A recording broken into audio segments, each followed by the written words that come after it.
What is going on, everybody, and welcome to another Beta Memoirs, where we like to talk about stock analysis, intraday swings, investments, all of the above, even crypto sometimes when it's not crashing. But if that sounds like there's something you're interested in, please like and subscribe to get more content like this. So today was actually quite interesting. There's a lot of NASDAQ stocks that were typically running today.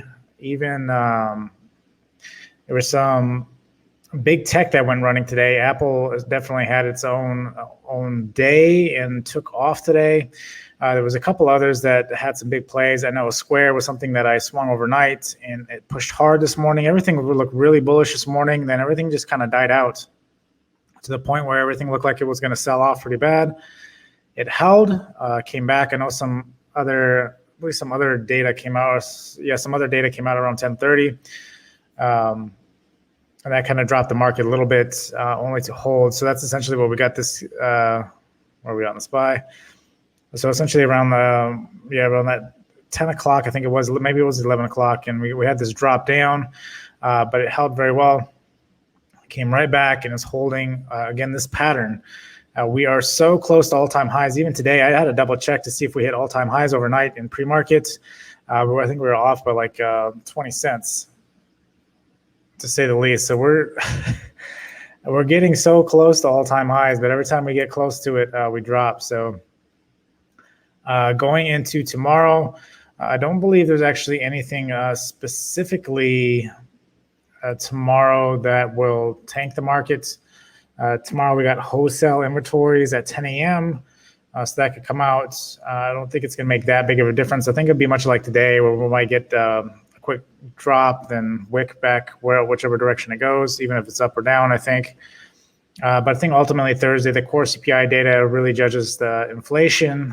We can definitely see what happens there. That comes out before the bell. It comes out at 8:30 in the morning. So Thursday will be very interesting. And then we got the federal budget at 2 p.m. on Thursday. So being said, and we got the Fed next week. So we got the Fed meetings next week.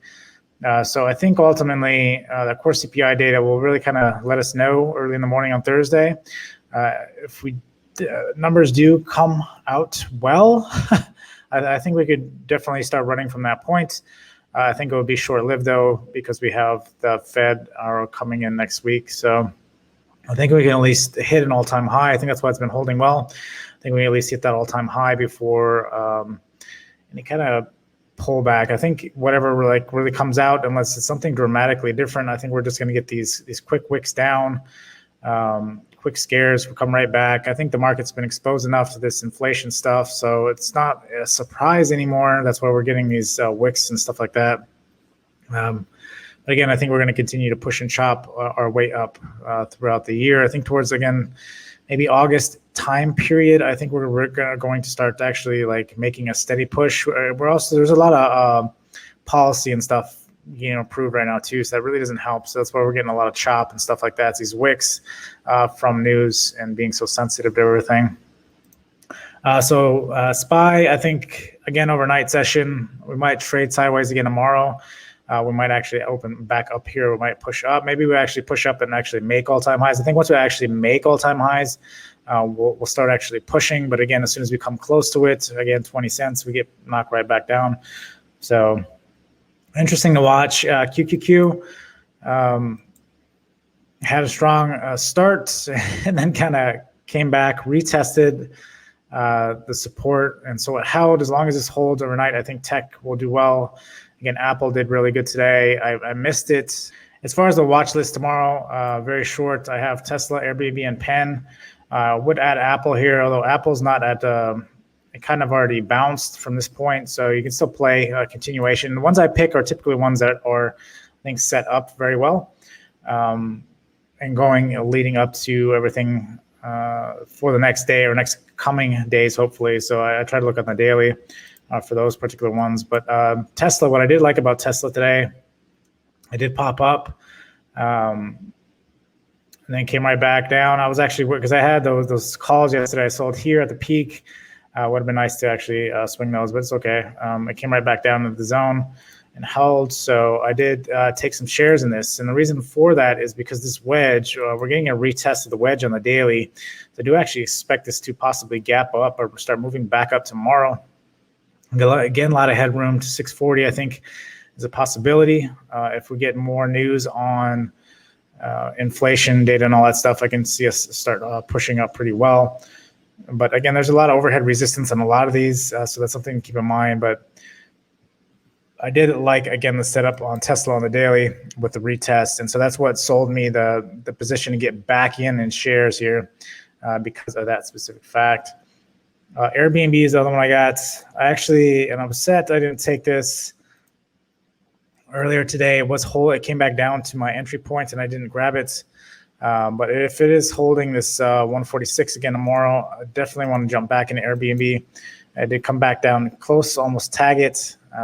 Looks like it's pushing down a little bit more. So hopefully tomorrow opens up here. Hopefully overnight. I'm kind of hoping overnight we kind of just trade sideways. Maybe get a pop tomorrow, allow me to get an entry into here. Airbnb is playing this range nicely. I do like that as long as it holds that 145.27 mark. I'd definitely like to get back into this and then at least ride it to here to this next zone, keep a tight stop. And then if it does break this 152 mark, try to capitalize on that one. Penn is the other one I do have on the daily, this green line actually. It's actually holding really well. I should have entered here today. Again, if it's holding above that 83.49 mark, I'd really like to get into it because on the daily, I have a lot of good support underneath.